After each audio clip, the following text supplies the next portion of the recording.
여러분 안녕하십니까? 제이콥 목사입니다. 이제 전 세계적으로 2년 넘도록 우리를 괴롭히던 코로나가 거의 진정세에 접어든 그런 형국을 맞고 있습니다.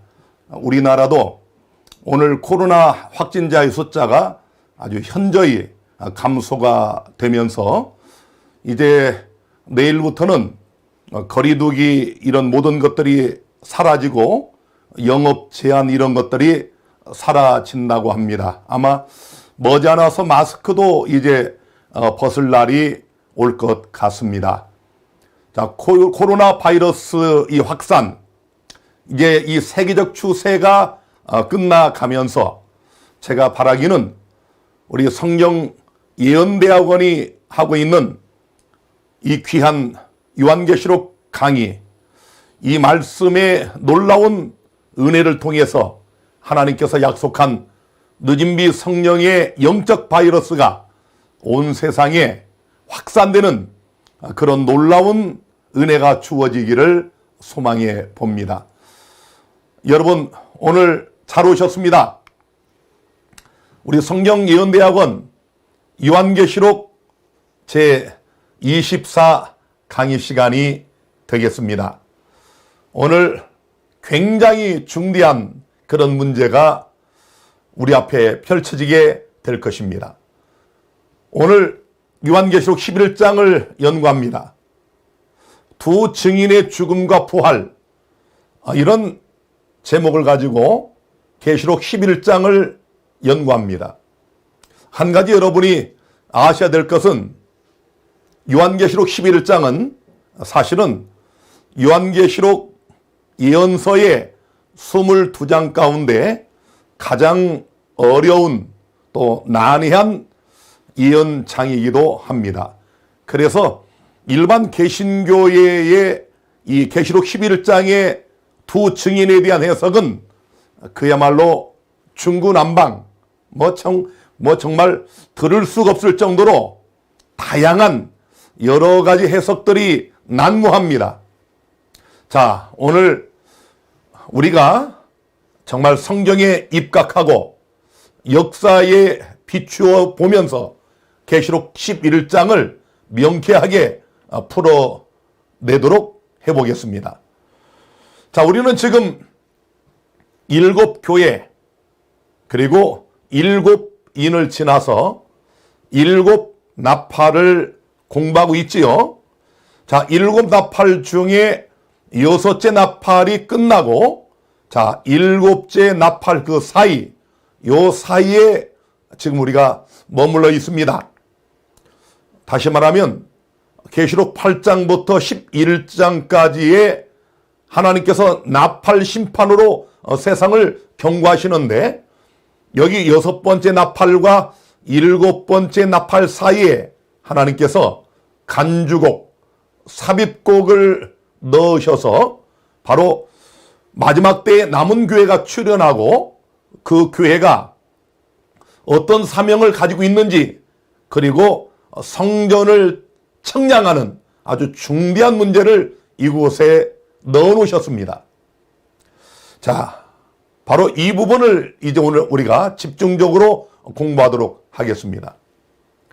계시록 11장 1절입니다. 또 내게 지팡이 같은 갈대를 주며 말하기를 일어나서 하나님의 성전과 제단과 그 안에서 경배하는 자들을 청량하되. 자, 여러분이 지금 상징과 묵시적 표현으로 되어 있는 이 계시록 11장을 이렇게 읽어보시면 뭐가 뭔지 잘 모르시죠? 자, 하나님의 성전, 그리고 제단, 그리고 경배하는 자들을 청량하라. 첫째는 성전, 둘째는 제단, 셋째는 경배하는 자들을 청량하라. 자, 이게 무슨 뜻일까요? 이 갈대를 줬다. 이 갈대는 헬라어로 칼라모스입니다. 요단 계곡에서 자라나는 식물로서 그 속이 비어있는 갈대, 곧 길어가지고 이 자처럼 이 청량 막대기로 사용하기에 적합한, 우리나라로 말하면 뭐 대나무 같은 그런 갈대를 줬습니다. 자, 그리고 성전과 제단과 경배하는 자들을 청량하라. 이 성전은 무엇일까요? 지금 여기 나오는 이 성전은 나우스입니다. 성경에서는 나우스라는 단어와 히에론, 이 두 가지로 성전의 단어를 사용하는데, 나우스는 이 계시록에서는 성전 안쪽, 그러니까 지성소를 가리키고 있고요. 일반적으로 마태복음 4장 5절이나 요한복음 2장 14절 등의 그 성전은 성전 전체, 뜰을 포함한 성전 전체를 말할 때에는 히에론, 이해가 되셨죠? 자, 히에론은 성전 전체, 나우스는 성전 안쪽 지성소를 의미하고 있다. 이렇게 보시면 정확하겠습니다.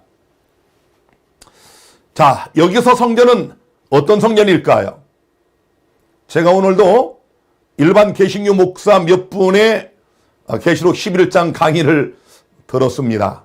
제각기 다 다르지만 하나의 공통점은 이들은 이 성전을 이 지상의 성전으로 이해를 하고 있다는 사실입니다. 그런데 여러분, 지금 우리가 요한계시록 1장부터 쭉 공부를 해왔지만은 계시록 1장부터 하나님께서 사도 요한에게 계시하고 있는 성전은 이 지상의 성전이 아니지 않습니까?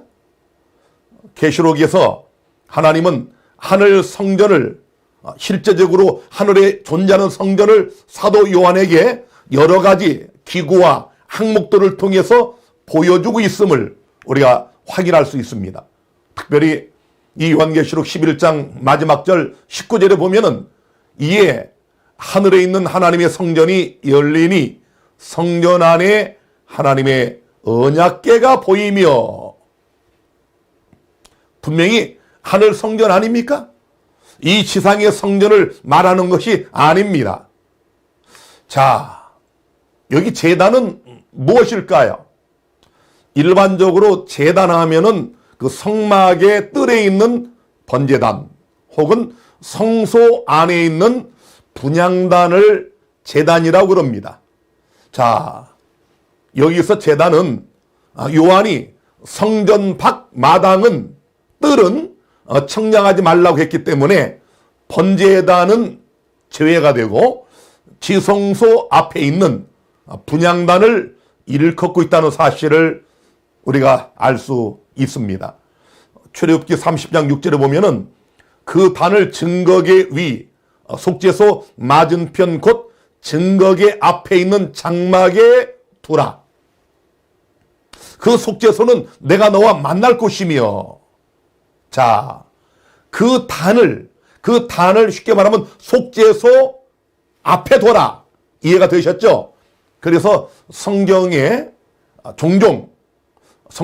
종종 이 번제단 말고 성소 안에 있는 분향단을 지성소 기구들과 함께 언급하는 경우가 있습니다. 자, 청량하라는 말이 무슨 말일까요? 헬라어로 메트레오입니다. 자, 이건 평가하다 혹은 재판, 심판하다라는 뜻을 가지고 있는데요. 신약에서 사용된 용례를 보면은 마지막 하나님께서 우리를 심판하실 때 하나님의 사법적 행위를 나타낼 때 이 메트레오라는 단어를 씁니다. 구약에서는 어떤 사람의 생사를 판가름할 때 그 심판을 의미하기도 합니다. 다시 말하면 이 청량이라는 말은 다른 말로 심판, 그렇게 이해하시면 정확합니다. 자, 우리 이 구약 성경에 보면 계시록 11장의 장면과 유사한 그런 장면을 대속죄일 절기에서 우리가 볼 수가 있습니다. 레위기 16장 33절에 보면은 지성소를 위하여 속죄하며 회막과 단을 위하여 속죄하고 또 제사장들과 백성의 회중을 위하여 속죄할지니, 자, 뭔가 조금 감이 오지 않습니까? 아까 계시록 11장에 청량하라고 한 세 가지 요소와 유사한 지성소, 그 다음에 회막과 탄, 그리고 제사장과 백성들, 세 가지 요소가 나타나 있지요. 에스겔서 40장에 보면은 계시록 11장에 있는 이 문제를 우리가 좀 더 정확하게 이해할 수 있는 단서가 제공되어 있습니다. 3절에 나를 데리시고 거기 이르시니 모양이 놋같이 빛난 사람 하나가 손에 3줄과 청량하는 장대를 가지고 문에 서서 있더니, 어떻습니까? 좀 유사하지 않습니까? 자, 여기도 청량하는 장대, 아까는 갈대, 여기는 장대, 좀 유사한 장면이죠. 그러면서 10절에 보면은 인자야 너는 이전을 이스라엘 족속에게 보여서 그들로 자기의 죄악을 부끄러워하고 그 형상을 청량하게 하라, 이런 말씀이 있거든요. 자, 에스겔서의 성전 청량의 목적을 제가 요약하여 말씀을 드립니다. 첫째로 에스겔은 묵시를 통해서 성전의 모든 부분을 세밀하게 청량하는 한 거룩한 사람을 보게 됩니다. 두 번째로 청량은 건축하기 전에 예비 작업인데요, 에스겔 묵시의 청량은 성전을 보수할 목적으로 하였습니다. 세 번째, 이 묵시의 목적은 백성들이 죄를 회개하고 하나님께로 돌아오게 하고자 하는 그런 목적을 가지고 있었습니다. 넷째, 이스라엘 백성들의 배도로 파괴된 성전을 하나님께서 회복하시고 이스라엘을 하나님의 백성으로 삼으시겠다는 약속을 에스겔 39장 25절부터 29절 사이에 하나님께서 하고 계십니다. 다섯째, 성전은 놀라운 사실입니다. 유대력 첫째 달 제10일, 즉 대속제일에 청량을 했다는 사실입니다. 에스겔 40장 1절로 3절에 그 내용이 나와 있습니다. 여섯째, 청량의 대상은 성전 전체와 또 번제단과 백성 등의 세 가지였습니다. 그러므로 계시록 11장과 거의 유사한 장면을 우리가 구약의 에스겔서에서 만날 수가 있는 것입니다. 자, 여러분, 사도 요한이 계시를 볼 때 이 지상에는 이미 성전이 없었습니다. 이때가 서기 96년경, 이미 서기 70년에 로마의 타이터스 장군에 의하여 예루살렘 성전은 돌 위에 돌 하나도 남지 아니하고 완전히 무너졌지 않습니까? 우리 예수님께서 마태복음 24장에 예언한 그대로 되었지요. 자, 그때로부터 20-30년이 지나가고 있는 이때 요한은 계시록 1장부터 하늘 성전의 장면들을 보고 있었습니다. 다시 말하면 계시록의 중심은 이 지상의 성소가 아니고 하늘 성전이라는 사실을 알 수가 있지요. 계시록 1장 13절에 촛대 사이에 인자 같은 이가 발에 끌리는 옷을 입고 가슴에 금띠를 띠고, 또 3장 12절에 이기는 자는 내 하나님 성전의 기둥이 되게 하리니, 계시록 5장 8절에 각각 검은 고와 향이 가득한 금대접을 가졌으니 이 향은 성도의 기도들이라. 또 계시록 8장 5절에 천사가 향로를 가지고 단 위에 불을 담아다가 땅에 쏟음에, 그리고 아까 읽은 계시록 11장 19절에 하늘에 있는 하나님의 성전이 열리면서 그 하늘 성전 안에 하나님의 언약궤가 보이지 않습니까? 어떻습니까, 여러분? 여러분이 이렇게 한눈에 보셔도 지금 이 계시록의 중심은 모형과 그림자였던 이 지상 성막이나 성전이 아니고 하늘 성전임이 명확하지 않습니까? 하나님께서 계시록 11장에 하늘의 성전을 열어서 보여주시면서 특별히 지성소에 있는 하나님의 언약궤를 보여주셨다는 사실은 얼마나 놀라운 사실입니까? 이제 우리가 다음 주에 공부하는 계시록 12장과 직결되는 문제입니다. 다시 말하면 역사의 마지막 때에 용, 곧 마귀가 싸우는 대상이 누구였습니까? 여자의 남은 자손. 그들은 하나님의 계명과 예수의 증거를 가진 자들이라고 말씀하고 있지 않습니까? 그래서 11장 말미에 하늘의 성전이 열리면서 하나님께서 친히 친수로 쓰셨던 십계명이 기록된 돌비가 있는 이 언약궤를 계시를 통하여 보여주심으로 하나님께서 쓰신 십계명은 1.1획도 변할 수 없다고 하는 것, 이 땅의 그 어떤 인간도 이것을 바꿀 수 없다는 사실을 이 한 구절을 통하여 명확하게 보여주고 있는 것입니다.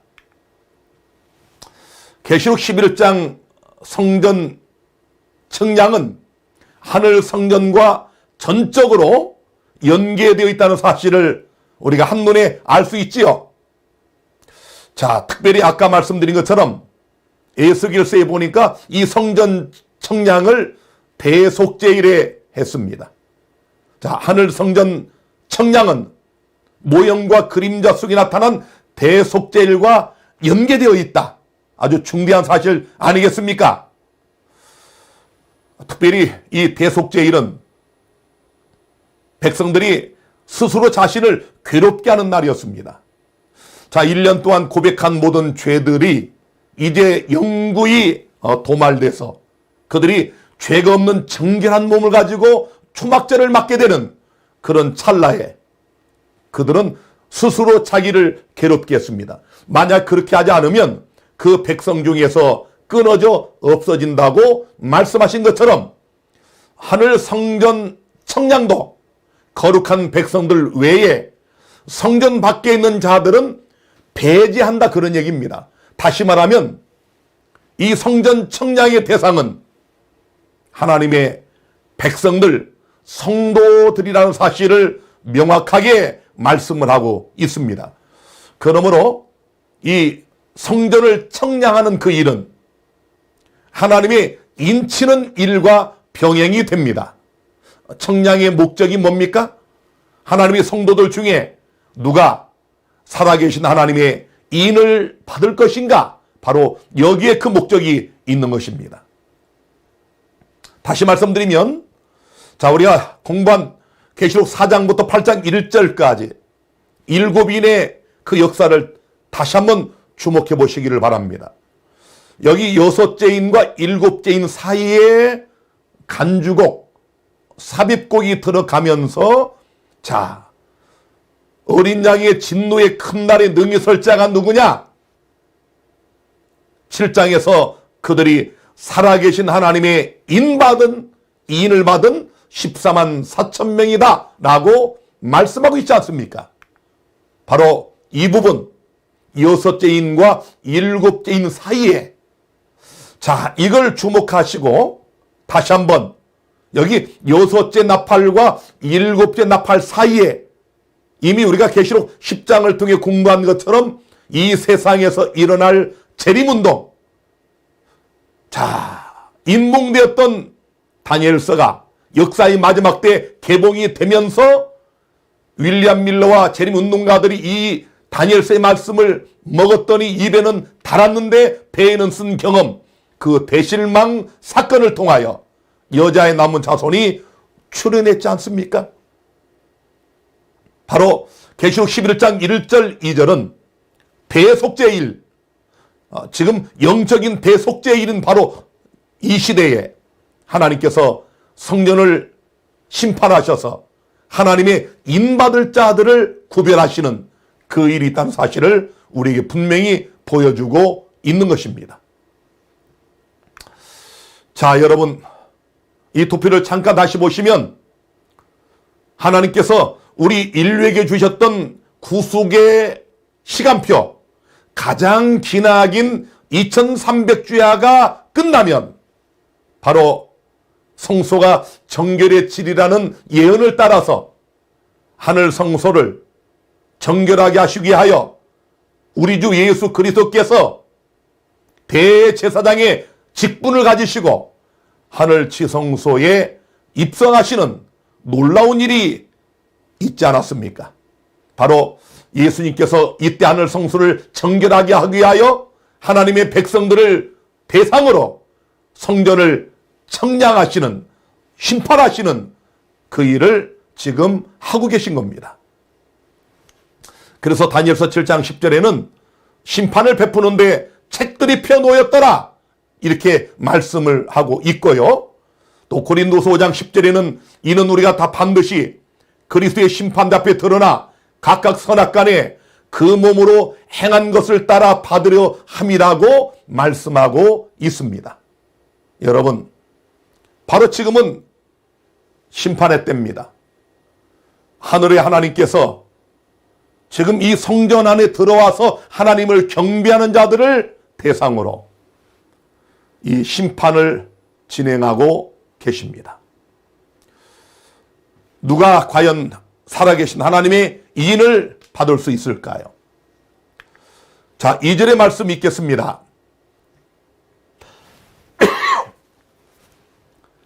성전방 마당은 청량하지 말고 그냥 두라. 이것을 이방인에게 주었은즉 저희가 거룩한 성을 42달 동안 짓밟으리라. 자, 여러분, 무슨 말인지 읽어도 잘 모르시겠지요? 성전 밖 마당은 청량하지 말라. 자, 오른쪽에 이 성전의 그림을 좀 보시면 예루살렘의 성전의 뜰은 이렇게 크게 두 뜰로 나누어집니다. 안쪽 뜰은 제사장의 뜰, 이스라엘의 남자들의 뜰, 그 다음에 여인들의 뜰로 구분이 되고 그 다음에 바깥뜰은 이방인의 뜰이 있었습니다. 요걸 좀 그림으로 보여드리면, 자, 여기 지금 밑에 빨간 부분, 이 부분이 이방인의 뜰이고요. 그 다음에 저쪽에 지금 여인의 뜰 보이죠? 그 다음에 이스라엘의 뜰과 제사장의 뜰 보이죠? 그 안쪽에 성소와 지성소가 보이죠? 그래서 요 이방인의 뜰, 이방인들이 여기까지는 들어올 수 있지만 거기에 경계선이 있습니다. 요 경계선을 넘어가면 큰일 납니다. 자, 그래서 1935년에 발견된 경고문 돌판이 하나 있습니다. 현재 이스라엘 국립박물관에 전시가 되고 있는데요. 저 오른쪽에 이것을 이 학자들이 해독을 해가지고 요 작은 조각 하나를 발견해가지고 거기에 이어지는 글씨를 다 이분들이 이제 복원을 시켜가지고 해석을 하니까 이렇게 되어 있습니다. 어떤 이방인도 들어올 수 없다. 성전의 담장과 성전 영역으로 들어와 잡히는 사람은 누구든지 초래할 죽음에 대하여 스스로 책임져야 한다. 자, 여러분. 그러니까 이 이방인의 뜰에 있는 이방인들은 그 경계선을 넘으면 죽었어요. 절대로 들어올 수가 없었습니다. 자, 이렇게 성전의 뜰이 두 개로 나뉘어져 있다는 사실. 하나님께서 그 성전 밖 마당, 그 뜰은 이방인에게 주었은즉 청량하지 말라. 이 말은 이 대속절에 있는 마지막 심판은 하나님의 성도들을 대상으로 한다는 사실을 우리에게 명확히 해주고 있습니다. 자, 이방인에게 주었다. 이 이방인이 누굴까요? 이방인은 헬라로 에스노스입니다. 에스노스. 하나님과 하나님 백성들을 대적하는 복음 전파를 반대하는 자들을 일컫습니다. 자, 여러분, 조사 심판은 아무나 하는 게 아니고요. 복음을 반대하고 하나님 백성들을 핍박하고 박해하는 이들은, 이런 종교를 가진 자들은 이 조사 심판의 대상도 아닙니다. 자, 성전 밖 마당은 청량하지 말라. 바로 이 말씀의 뜻은 지금 하늘 지성소에서 진행 중인 이 조사 심판, 이 심판의 대상은 철저하게 하나님의 백성들, 성도라는 사실을 우리에게 분명히 말씀해 주고 있습니다. 그래서 다니엘서 7장 22절에도 옛적부 항상 계신 자가 와서 지극히 높으신 자의 성도를 위하여 신원하셨고, 자, 여기 성도를 위하여, 여기 신원이란 말이 심판이란 단어와 똑같은 단어입니다. 때가 이름에 성도가 나라를 얻었더라. 이제 뭔가 좀 가닥이 잡히십니까?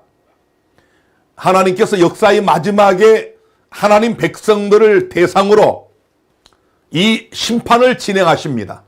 이 심판의 목적은 뭡니까? 성전을 정결하게 하는 것입니다. 그래서 그 성전과 단과 하나님의 백성들을 청량하라. 자, 이 심판이 끝나면 하나님의 성전이 정결하게 된다는 얘기입니다. 우주의 죄의 찌꺼기까지 모두 사라져서 정결하게 된다는 사실입니다. 하나님께서 지금 바로 하나님 백성들을 대상으로 이 심판을 진행 중에 있으시고, 이 심판은 머지않아 끝나게 될 것입니다.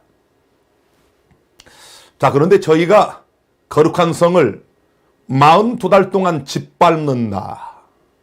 자, 이방인들이 거룩한 성을 42달 동안 짓밟겠다. 여기 거룩한 성은 하나님의 백성들을 상징함을 우리가 계시록 21장 9절과 10절 등에 보면 분명히 말씀하고 있지요. 여기 짓밟는다. 헬라어 파테오입니다. 파테오. 구약에서 종종 원수의 나라들이 하나님의 백성들을 압제하고 박해할 때 사용된 단어가 바로 파테오입니다.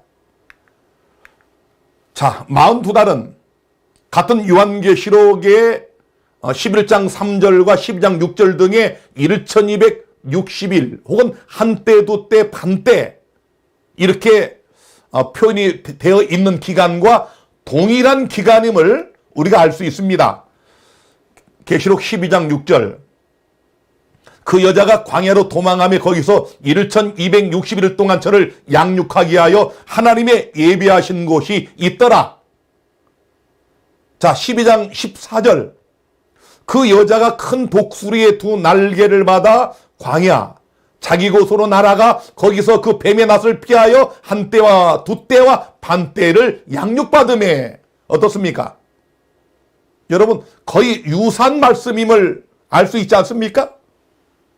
하나님께서 다니엘서의 한때, 두때, 반때라는 이 기간을 두 번을 말씀하시고, 이 다니엘서와 짝을 이루고 있는 요한계시록에서 42달 혹은 1260일 혹은 한때, 두때, 반때, 이것을 5번 사용하셔서 성경 66권의 도합 다니엘서와 요한계시록의 7번 이 기간을 언급하고 있습니다. 다시 말하면 이 기간이 그만큼 중대하다, 그런 뜻이겠지요.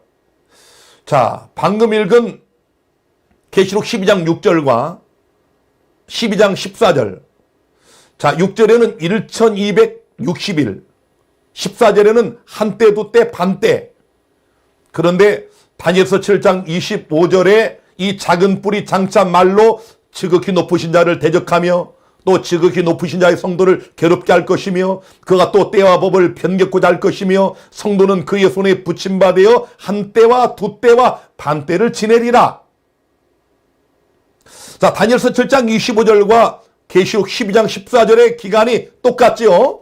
자, 그런데 다니엘서 12장 7절을 보니까 내가 들은즉 그 세마포 옷을 입고 강물 위에 있는 자가 그 좌우손을 들어 하늘을 향하여 영생하시는 자를 가리켜 맹세하여 가로되 반드시 한때, 두때, 반때를 지나서 성도의 권세가 다 깨어지기까지니 그렇게 되면 이 모든 일이 다 끝나리라. 어떻습니까? 자, 너무 쉽고 명확한 문제인데요. 일반 개신교 성경 예언학자들은 또 이 기간을 또 다 달리 봅니다. 여러분, 절대 다른 기간이 아닙니다. 자, 동일한 숫자를 다르게 표현한 것인데요. 한때, 두때, 반때, 곧 셋때 반은 자, 3년 6개월이죠. 자, 제일 위에 글씨를 제가 잘못 썼네. 한때, 두때, 반때입니다. 한때, 두때, 반때. 요게 3년 6개월. 자, 42달, 42개월도 역시 3년 6개월이죠. 1260일도 3년 6개월입니다. 그래서 우리가 이 성경을 특별히 예언을 연구할 때 한 달이 30일이라고 하는 그 근거가 여기서 나옵니다. 자, 하나님께서 7번 말씀한 요 기간, 한때, 두때, 반때, 혹은 42달, 혹은 1260일. 자, 요 기간은 동일한 기간입니다. 그래서 성경 예언의 연대 해석 방법에 따라서 1일을 1년으로 하라고 했기 때문에 3년 6개월은 42달, 42달은 1260일, 1260일은 1260년. 정확하지요?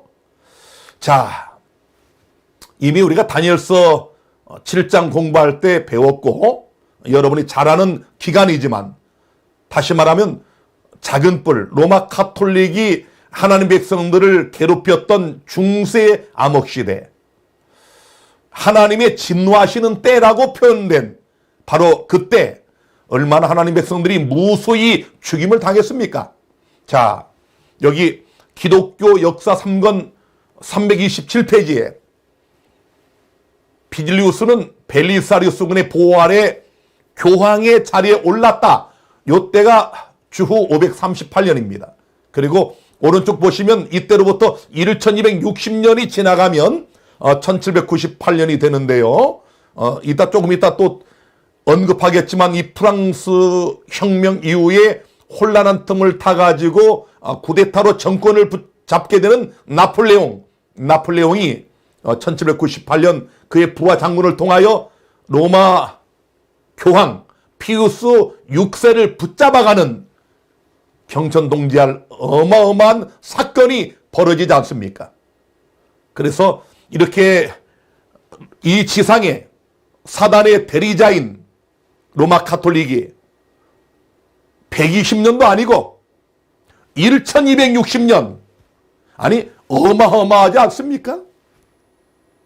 우리가 인생 지금 몇십 년 사는 것도 굉장히 장구한 세월로 느껴지는데 120년도 아니고 1260년, 1000년이 넘는 장구한 세월 동안 무수히 5천만 명 이상의 사람들을 로마 카톨릭이 종교의 이름을 빙자하여 죽였습니다. 자, 그래서 하나님께서 진노하시는 때 사단이 작은 뿔을 통하여 하나님 백성들을 괴롭히는 이 엄청난 기간, 이것을 하나님께서 다니엘서에 2번, 계시록에 5번을 언급했다는 놀라운 사실을 유념해야 되겠습니다. 자, 계시록 11장 3절 4절을 보시면 내가 나의 두 증인에게 권세를 주리니 저희가 굵은 베옷을 입고 1260일을 예언하리라. 이는 이 땅에 주 앞에 섰는 두 감람나무와 두 촛대니. 자, 드디어 이제 두 증인이 나왔습니다. 이 두 증인이 누구일까요? 무엇일까요? 정말 개신교 학자들은 다 다릅니다. 거의 같은 사람이 없어요. 다 그냥 이 사람은 이렇게, 저 사람은 저렇게, 이렇게 해석을 하는데요. 오늘 우리 분명히 확인하도록 하겠습니다. 이 두 증인에 대한 다른 표현이 있습니다. 이는 이 땅에 주 앞에 섰는 두 감람나무와 두 촛대라라고 말씀을 하고 있지요. 자, 두 증인이 뭐냐? 주 앞에 서 있는 두 감람나무와 두 촛대다. 자, 또 이 두 감람나무는 무엇이며 두 촛대는 무엇입니까? 스가랴 4장에 보면 내가 보니 순금 등대가 있는데 그 꼭대기에 주발 같은 것이 있고 또 그 등대에 7 등잔이 있으며 그 등대 꼭대기 등잔에는 7관이 있고. 자, 여러분, 의미심장한 그런 표현이 나왔습니다. 제가 단상에 설 때마다 늘 기도할 때 하나님 앞에 그렇게 기도합니다. 하나님, 제가 신약과 구약의 두 감람나무를 통하여 주의 성령의 주발을 통하여 저에게 부어주시는 이 말씀의 기름, 이 성령의 기름을 백성들에게 잘 전달하는 금관, 요겁니다, 여러분. 요 금관, 여기 주발에서 이 떨어지는 이 금관으로 사용되게 하여 주옵소서. 제가 그렇게 늘 기도합니다. 지금 이 시간에도 신구약 하나님의 두 감람나무의 기름이 성령의 주발을 통하여 오늘 이 제이콥 목사의 관을 통해서 지금 이 말씀을 듣고 있는 여러분에게 흘러가고 있는 것입니다.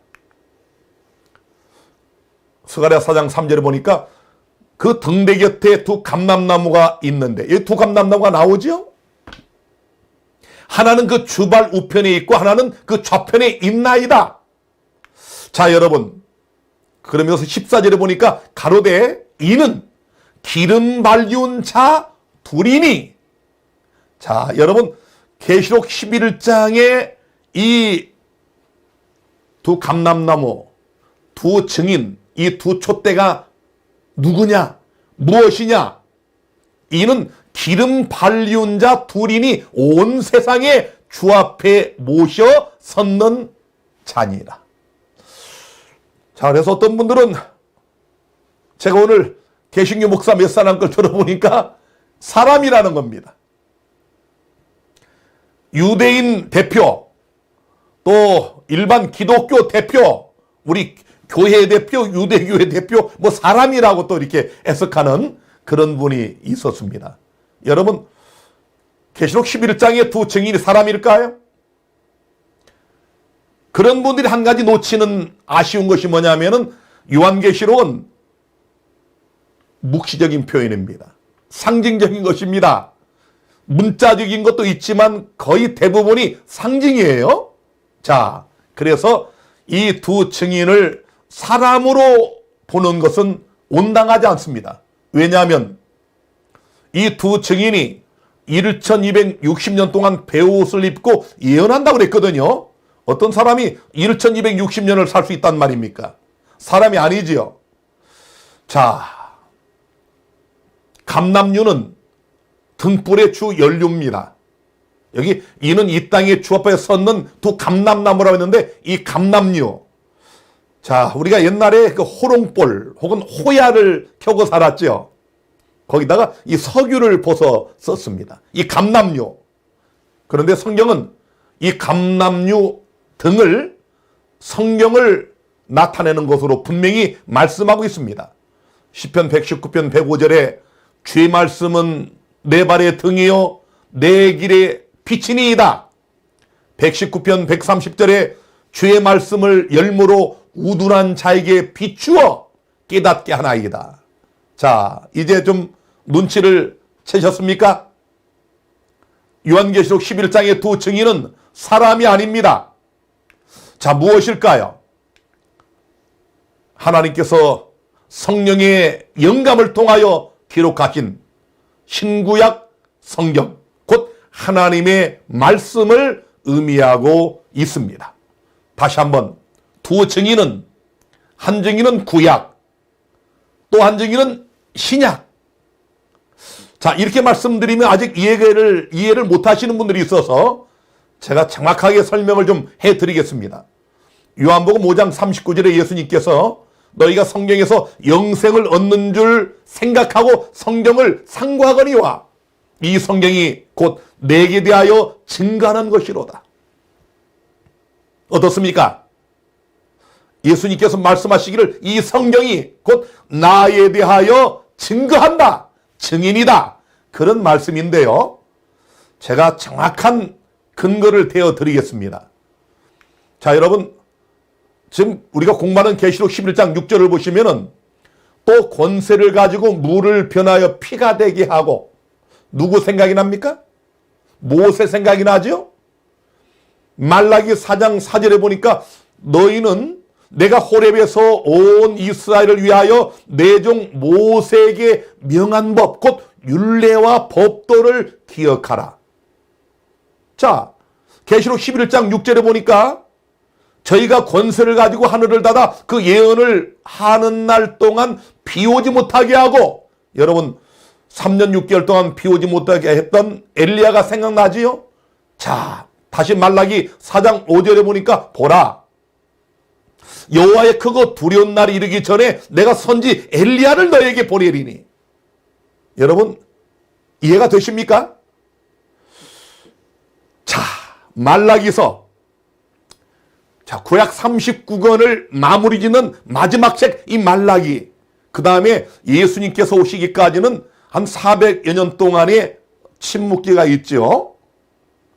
자, 이 말라기에서 그 마지막에 뭐라고 말합니까? 모세를 기억하라. 구약을 잊지 마라. 그리고 선지 엘리야를 보낸다. 마가복음 9장 13절에 예수님께서 이런 말씀하셨습니다. 침례 요한을 가리켜서 그러나 내가 너희에게 이르노니 엘리야가 왔을 때 기록된 바와 같이 사람들이 임으로 대우하였느니라. 여러분, 예수님께서 뭐라고 그러셨어요? 이미 엘리야가 왔다. 말라기서의 구약을 기억하라.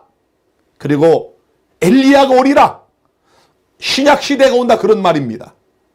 그 침례 요한, 예수님의 길을 예비했던 침례 요한을 가리켜서 예수님이 뭐라고 그러셨어요?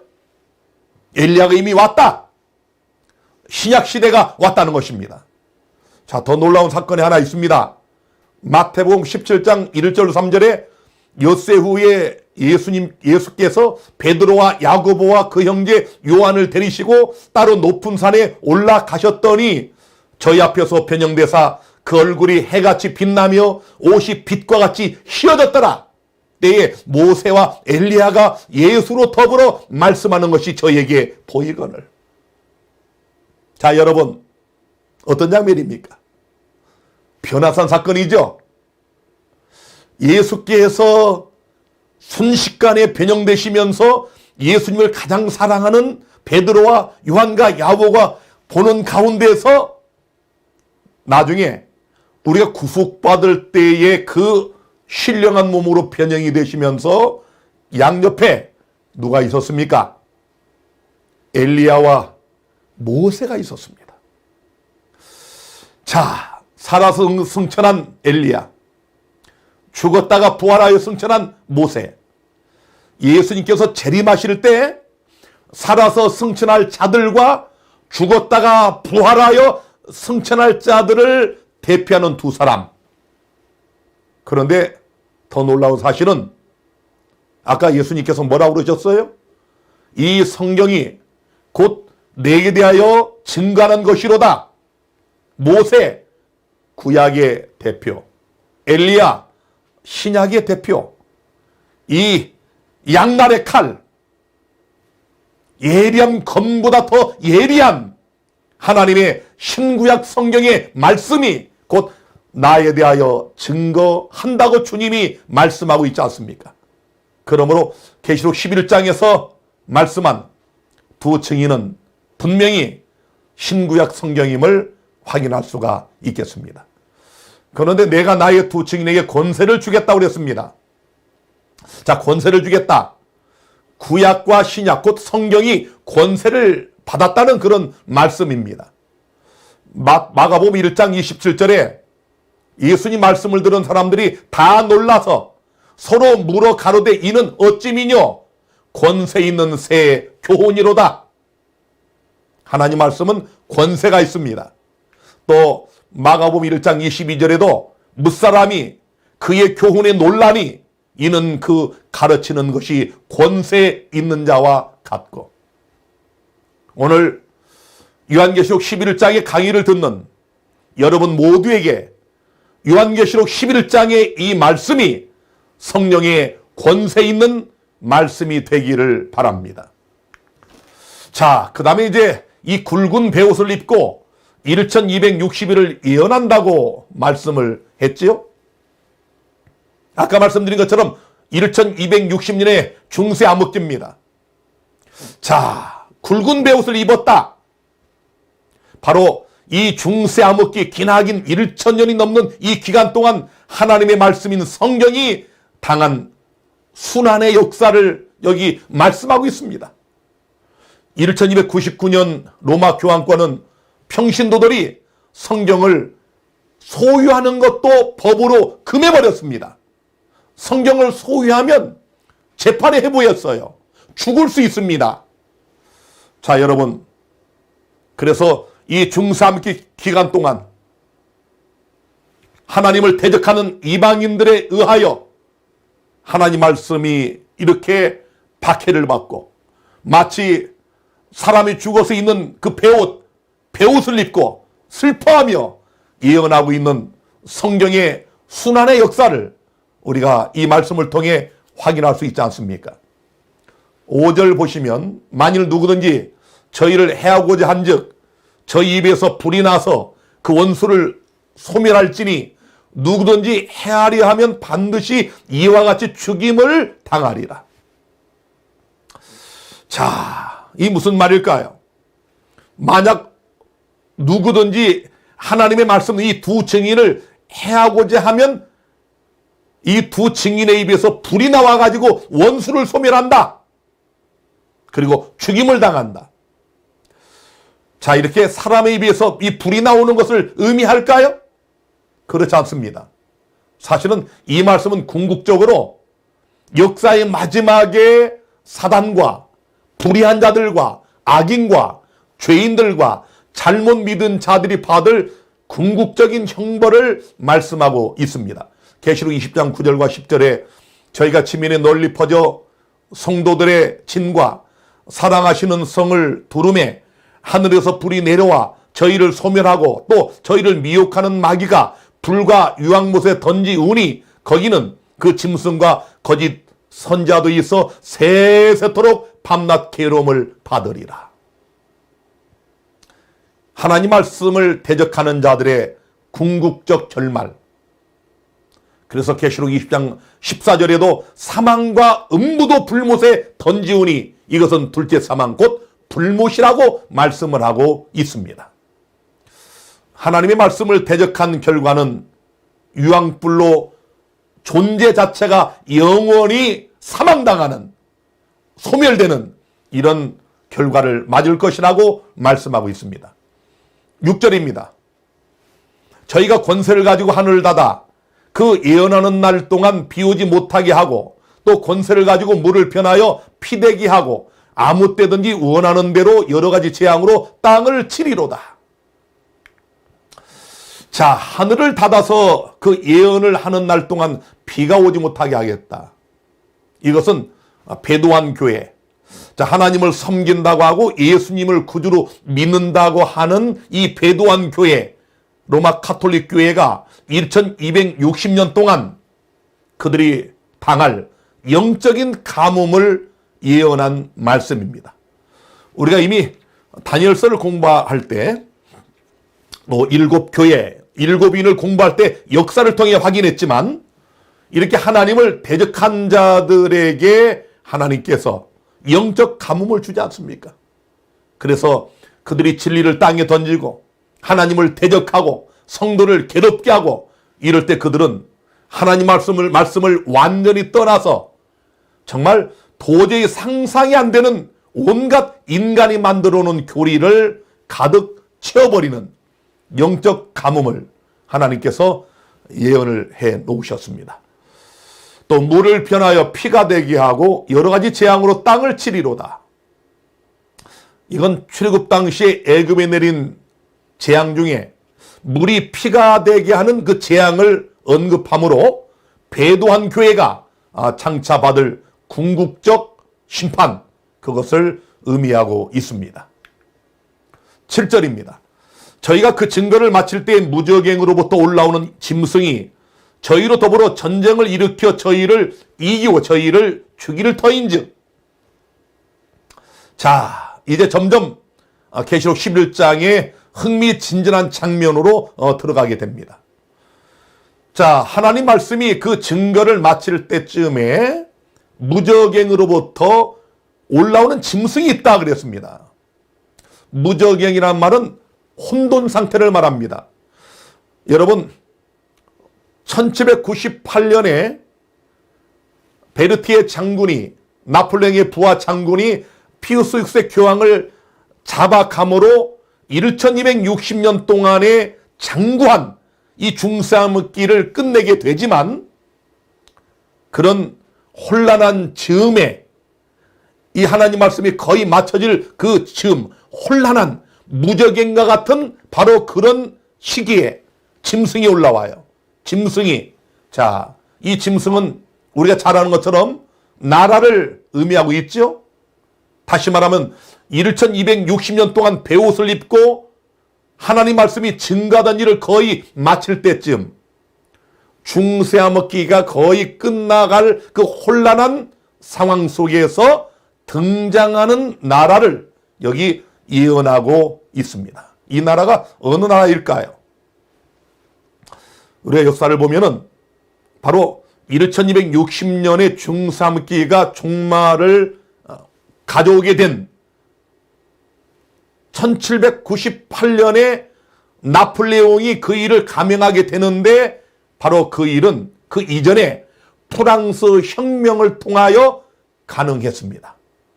자, 이제 우리가 이 프랑스 혁명을 좀 생각을 해보겠습니다. 맥니엘 교수는 이렇게 말했습니다. 유럽의 사상과 기술을 전 세계에 파급시킨 위대한 서양의 폭발이 바로 프랑스 대혁명이다. 여러분, 과거 공부하실 때 이 프랑스 혁명 배우셨죠? 이 프랑스 혁명이 일어나기 전에 그 당시의 사회 구조를 보면 참 기가 막힙니다. 그 당시 여러분, 이 프랑스가 유럽에서 가장 많은 인구를 가지고 있었거든요. 그런데 전 인구의 98%, 이 계급적인 신분이 있었는데 제1의 신분, 2의 신분, 3의 신분이 전 인구의 한 2,500만 명, 인구의 98%, 놀랍게도 전 인구의 2%가 국왕과 제1 신분, 성직자 약 한 10만 명, 그리고 귀족 등 이런 사람이 한 40만 명, 이 50만 명, 인구의 한 2%가 프랑스의 모든 땅의 절반 가까이를 소유하고 있었어요. 그들은 세금을 면제받았습니다. 또 관직을 독점했습니다. 자, 이 제3의 신분들, 이 신분을 가진 사람들, 시민계급, 농민들, 노동자들, 이들이 가만 있을 수가 없었습니다. 도저히 살 수 없는 이 봉건 사회를 무너뜨리고 새로운 체제, 정치적, 사회적인 새로운 혁명을 일으키게 된 것이 바로 프랑스 혁명이 발발한 그런 배경입니다. 자, 그런데 이 짐승이 저희로 더불어 전쟁을 일으켜 저희를 이긴다. 그리고 저희를 죽인다. 자, 이 짐승, 이 프랑스라는 나라가 하나님의 말씀인 두 증인을 죽인다. 무슨 말입니까? 우리가 잘 아는 것처럼 프랑스의 혁명은 반종교적, 무신론적 정신으로 기독교와 성경과 하나님을 거절하고 성경에 대하여 무신론주의와 세속주의를 주창한 그런 혁명이었습니다. 자, 그 당시 유럽 세계 전체에 영향을 미치게 되는데요. 이 프랑스 혁명하면 단두대가 생각이 나죠. 자, 여러분, 이 단두대에 죽은 사람들이 만 수천 명이 됩니다. 또 이때를 프랑스 혁명 시대를 공포 시대라고 그러는데 이때 한 23만 명이 죽임을 당합니다. 특별히 로베스피에르, 이 로베스피에르가 이끄는 자쿠뱅파, 이 자코뱅파가 쉽게 말하면 그 당시에 제1의 정당이 되면서 1793년 9월 5일부터 이듬해 7월 27일까지 사람들을 투옥하고 고문하고 단두대에 처형시키는 온갖 폭력적 수단을 다 동원해가지고 반대파를 숙청합니다. 여러분이 지금 제 말을 들으시면서 언뜻 뭐가 생각이 납니까? 숙청하면 뭐가 생각이 납니까? 여러분 20대 후반의 김정은이 북한의 정권을 잡은 다음에 제일 먼저 한 일이 뭐죠? 고무부를 포함한 사람들을 과감하게 숙청하지 않습니까? 자, 이 프랑스 혁명, 이 공포 정치, 단두대, 숙청, 공산주의가 생각이 납니다. 놀랍게도 루이 16세 이 국왕 부부가 바로 이 단두대의 형장이 이슬로 사라지고 1만 7천 명 이상이 이 단두대에 목이 댕강댕강 잘려져서 죽임을 당합니다. 정말 말할 수 없는 그런 공포정치가 시작이 됩니다. 서로 물고 뜯고 죽이는 그런 형국이 바로 이 프랑스 혁명으로 인한 공포시대였습니다. 계시록 11장 8절에 보니까 저희 시체가 큰 성 길에 있으리니 그 성은 영적으로 하면 소돔이라고도 하고 애굽이라고도 하니 곧 저희 주께서 십자가에 못 박히신 곳이니라. 자, 저희 시체가 하나님의 말씀 성경이 큰 성 길에 있다. 1793년 프랑스 혁명의회는 그리스도교를 폐지합니다. 또 성경을 금지한다고 하는 법령을 통과시킵니다. 그러면서 무신론이 급격하게 확산되는 그런 계기를 맞게 됩니다. 다시 한번 1793년 11월 26일 이 혁명정부 의회는 성경을 금지하는 법령을 통과시킵니다. 자, 그런데 그 성은 영적으로 하면 소돔이라고도 하고 애굽이라고 한다. 이 프랑스 혁명 정부의 그 성, 여기가 소돔과 애굽과 같다. 여러분, 소돔 하면 도덕적 타락 아닙니까? 애굽은 무신론 사상을 우리에게 보여주고 있지요. 우리가 잘 아는 것처럼 출애굽기 5장 2절에 보면은 모세의 요청에, 출애굽의 요청에 바로가 이렇게 말을 합니다. 가로되 여호와가 누구간데 내가 그 말을 듣고 이스라엘을 보내겠느냐? 나는 여호와를 알지 못하니. 자, 그래서 애굽은 무신론의 상징입니다. 그렇죠? 자, 애굽은 무신론의 상징이고 소돔은 악덕과 부도덕의 상징입니다. 과연 이 프랑스 혁명 정부가 그랬을까요? 이 프랑스 혁명의 유산이 있습니다. 첫째는 거대한 징병제도, 거대한 국군, 그리고 엄청난 살상. 여기 한 사가는 이렇게 기록을 했습니다. 근대 유럽의 역사 가운데서 유럽 북의 인력을 대거 동원한 최초의 본국이었다. 여기서 국전이란 개념이 생겨났다. 국민 총동원은 국민 전쟁을 치르는 수단이 되었다. 이로써 유럽은 이제 예전의 유럽이 아니었다. 자, 이 프랑스 혁명의 유산은 이런 징병제도를 통한 국군을 만드는, 그리고 엄청난 살상을 자행하는 이것과 함께 국제 공산주의를 만들어 냈습니다.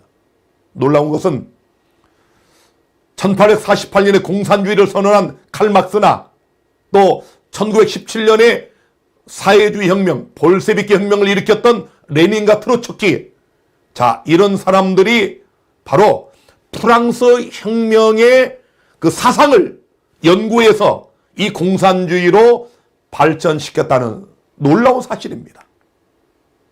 프랑스 혁명의 반 그리스도교적인 태도와 이 전통이 공산주의 무신론의 유산을 남기게 된 것입니다.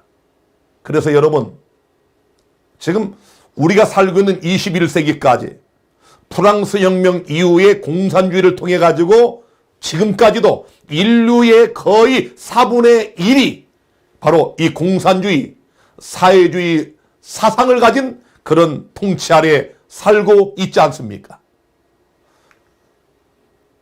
11장 9절입니다. 백성들과 족속과 방언과 나라 중에서 사람들이 그 시체를 사흘 동안을 목도하며 무덤에 장사하지 못하게 하리로다.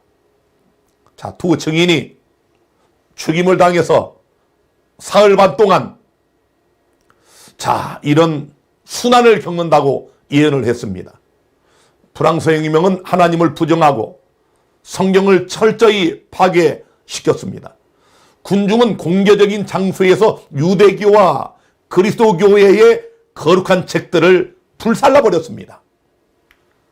자, 그래서 여기 한 기록을 봅니다. 그 당시의 신문 논평입니다. 어제 세계적인 날에 미신의 마지막 흔적을 닦아냈다.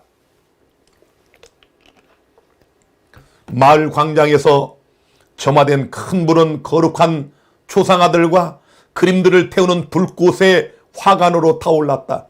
사람들은 5,000권에서 6,000권이 넘는 종교 서적들을 불 속에 던지고 공화정의 노래를 부르며 보편적 결속의 슬로건들을 외쳤다. 책들은 포처에서 회수되었다. 심지어 마을의 유대인들까지도 그들이 보물로 여기던 필사본들을 가지고 나왔고 그리스도에 대한 그들의 어리석은 희망을 부인하였다. 불탄 책의 수는 너무도 많아서 그 불은 밤까지 이어지고 오늘 아침 10시까지 계속되었다. 얼마나 불행한 역사입니까?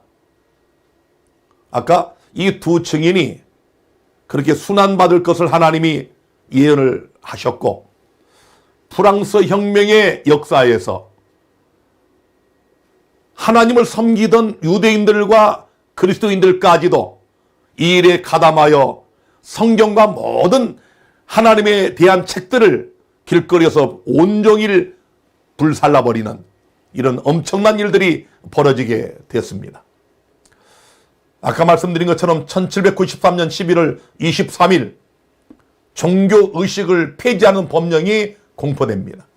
기독교를 광신주의로 판단하고 전국의 교회 4만 개를 폐쇄시키고 교회 기구들을 약탈하고 방화하고 공매하고 종교를 우롱하는 가장행렬과 화형식도 행해지게 됩니다. 바로 공산주의에서 볼 수 있는 일들이 이때 프랑스 혁명 때 있었다는 사실. 그런데 여러분 그거 아십니까? 이 프랑스 혁명을 일으킬 때 그들이 내건 기치가 뭔지 아세요? 자유, 평등, 박애 이런 것들이었습니다. 오늘날 저 북한도 북한의 이름이 무슨 민주, 공화국 이런 게 들어가지 않습니까? 공산당들이 내거는 자유, 평등, 박애. 그러나 거기에는 철저하게 하나님을 부정하고 하나님 말씀을 부정하는 그런 무신론이 있다는 사실을 우리는 분명히 알아야 됩니다. 자, 그런데 놀라운 사실은 자, 이렇게 프랑스 혁명이 일어나서 공포시대를 연출하면서 1793년 8월 10일 하나님을 부정한 이들이 자연의 여신 조각상을 세웁니다. 참 이상하지요? 하나님은 없다. 자, 우리 이성적으로 살자. 볼테르를 비롯한 이런 많은 철학자들, 이런 작가들이 나서서 무신론을 주장했어요. 그런데 이들이 여신상을 세워요. 자코뱅 좌익 세력인 혁명가들은 프랑스 전역의 교회를 국교화했습니다. 그리고 인간 이성을 숭배하는 신전으로 둔갑을 시켰습니다. 교회를.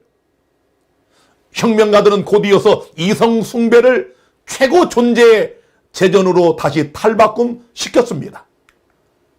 무신론이 또다시 종교가 되어버리는 역사의 아이러니. 하나님은 없다고 무신론을 주장하는 이들이 또 다른 종교를 만들어내는 참으로 웃지 못할 이런 일들이 벌어졌습니다. 특별히 자연의 신 여신상 이 조각상에 젖가슴에서 물이 쏟아져서 아름답게 장식해 놓은 연못 위로 흘러내렸는데 파리의 수많은 시민들이 그 여신상 앞에 몰려들었다는 사실입니다.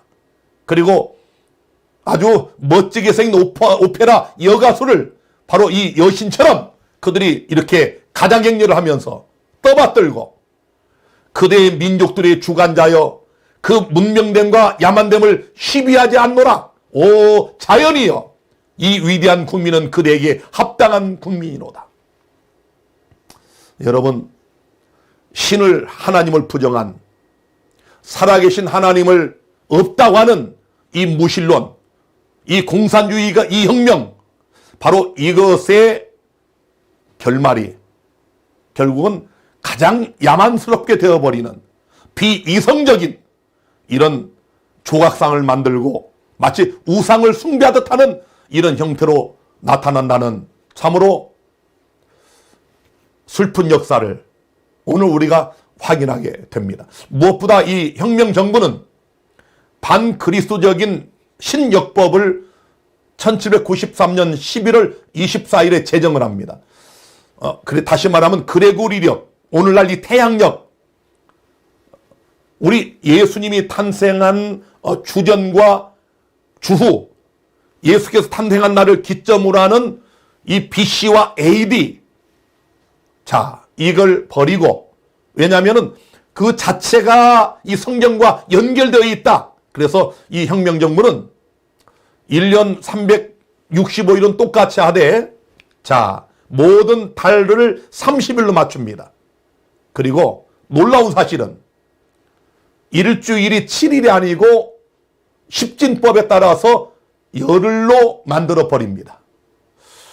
자 여러분 우리가 이 세상에 존재하는 어떤 문헌을 봐도 이 7일 제도의 기원이 없습니다. 참 이상하죠?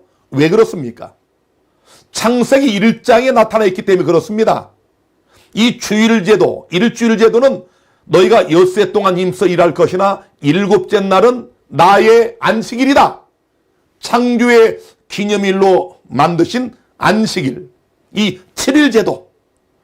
자, 사단이 이 프랑스 혁명을 통해서 그걸 완전히 없애버리고 일주일을 10일로 만들어버립니다. 놀랍지 않습니까? 다시 말하면 하나님을 대적하고 하나님이 창조주심을 기억하게 하는 안식일 자체를 생각나지 못하도록 일주일 제도를 10일로 바꿔버리는 이런 놀라운 역사를 우리가 확인할 수가 있습니다. 자 이제 10절 들어갑니다.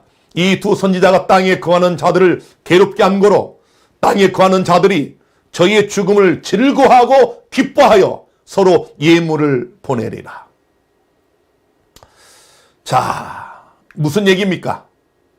하나님 말씀 성경에 대한 이들의 도전 그 배후에는 마귀가 있죠. 자 여기 한 기록을 보면 프랑스 혁명 373페이지 저속한 익살극의 심취해 있는 하층 사회의 어중이 떠쟁이들이 가장 익살스러운 방식으로 종교의식을 풍자했으며 전에는 종교적인 의식을 경축하면서 기쁨을 누렸던 그들이 이제는 그것들을 모독함으로써 기쁨을 삼았다. 얼마나 놀라운 예언의 성취입니까? 자 그런데 11절에 3일 반 후에 하나님께로부터 생기가 저희 속에 들어가매 저희가 발로 일어서니 구경하는 자들이 크게 두려워하더라. 1년 원칙에 따라서 사흘 반은 3년 6개월입니다. 1793년에 종교의식을 폐지하는 법령을 공포한 이 프랑스 혁명 의회가 놀랍게도 3년 6개월 만에 1797년 7월 17일에 종교의식을 폐지하는 법안을 처리하게 됩니다. 자, 그런데 생기가 이 두 증인에게 들어갔다. 에스겔 37장 4절과 5절에 보면은 우리 에스겔 골짜기에 죽은 뼈들, 마른 뼈들이 있었지 않습니까? 내가 생기로 너에게 들어가게 하리니 너희가 살리라. 이 말씀이 생각나지 않습니까? 1804년 대형 성서 공회가 발족을 합니다. 자, 하나님 말씀을 불사르고 보지 못하게 하고 조롱하던 자, 이 프랑스 혁명 당시부터 얼마 되지 않아 그 다음에 1816년에 미국 성서 공회가 만들어집니다. 그 다음에 우리가 잘 아시는 것처럼 이렇게 대형 성서 공회가 발족한 이후에 세계 도처로 하나님의 복음이 신속하게 전파되는 놀라운 역사가 이어지게 되지요. 12절 하늘로부터 큰 음성이 있어 이리로 올라오람을 저희가 듣고 구름을 타고 하늘로 올라가니 저희 원수들도 구경하더라. 자, 두 증인이 죽었다가 부활합니다. 하나님 말씀이 프랑스 혁명의 공포 정치를 통하여 매장됐다가 이제 부활하여 하늘로 올라가는 사건입니다. 영국 및 해외 성서 공회가 수만 권의 성경과 쪽복음, 성경의 일부 내용을 간추린 그 소책자 이런 것들을 해마다 수십 가지 언어로 출판하고 성서 공회가 발족한 지 1세기가 지난 1904년에는 연간 총 출판 부수가 500만 권을 넘어섭니다. 500만 권. 자, 성경을 못 보게 하던 그 당시와 비교를 해보시기를 바랍니다. 미국 성서 공회는 1900년대 초에 이미 연간 200만 권 이상의 성경을 출판했고 1983년까지는 1억 500만 부의 신구약 성경과 약 30억 8천만 권. 여러분 30억 8천만 권, 약 40억 권의 신약성경과 쪽복음서를 출판하여 온 세계에 뿌리게 됩니다. 죽었던 두 증인이 부활하여 하늘로 올라가는 놀라운 장면이 역사 속에 이루어지게 된 것입니다.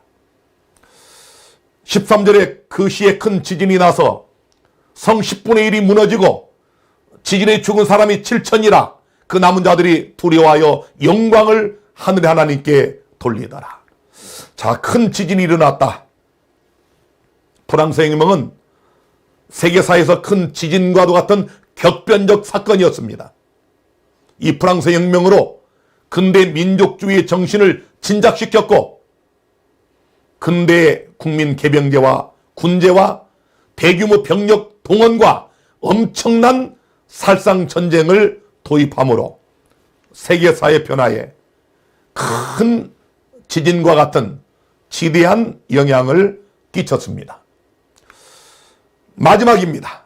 성 10분의 1이 무너지고 지진에 죽은 사람이 7천이라. 여기 숫자는 상징적인 것이에요. 상징적인 거예요. 소돔과 애굽으로 묘사된 프랑스 혁명 당시에 공포적인 사회적, 종교적, 도덕적, 정치적 분위기 속에서 살상을 당한 수많은 사람들의 비극적인 죽음을 묘사하고 있습니다. 혁명 정부의 선동 정치로 인해서 피비린내 나는 피비린내가 진동하는 군중의 광기와 살육의 현장을 성경은 정확히 예언하고 있습니다. 사랑하는 여러분, 시간이 1시간 15분을 지나가고 있습니다. 오늘 마지막 말씀 읽겠습니다. 성경에서 너희가 영생을 얻는 줄 생각하고 성경을 상고하거니와 이 성경이 곧 내게 대하여 증거하는 것이로다. 하나님 말씀은 살았고 운동력이 있어 좌우에 날선 어떤 검보다도 예리하여 혼과 영과 및 관절과 골수를 찔러 쪼개기까지 하며 또 마음과 생각과 뜻을 감찰하나니. 오늘 우리는 하나님 말씀, 두 증인, 성경에 대한 사단의 악랄한 도전의 역사를 봤습니다. 마귀는 6천년 역사 속에서 언제나 하나님의 말씀을 없애려고 도전했습니다. 그 두 증인, 하나님 말씀은 죽여서 시체로 만들었지만, 그러나 부활하여 오늘 21세기 여러분과 제가 그 말씀을 통하여 전능하신 하나님을 믿고 우리 주 예수 그리스도를 섬기며 영생의 소망과 재림의 소망, 부활의 소망을 갖고 있습니다. 사랑하는 여러분, 이 말씀 우리 생명 다는 그날까지 우리의 영적인 양식으로 삼게 되기를 간절히 바라면서 오늘 요한계시록 11장 성경예언대학원 24 강의를 여기서 마치겠습니다. 여러분 감사합니다.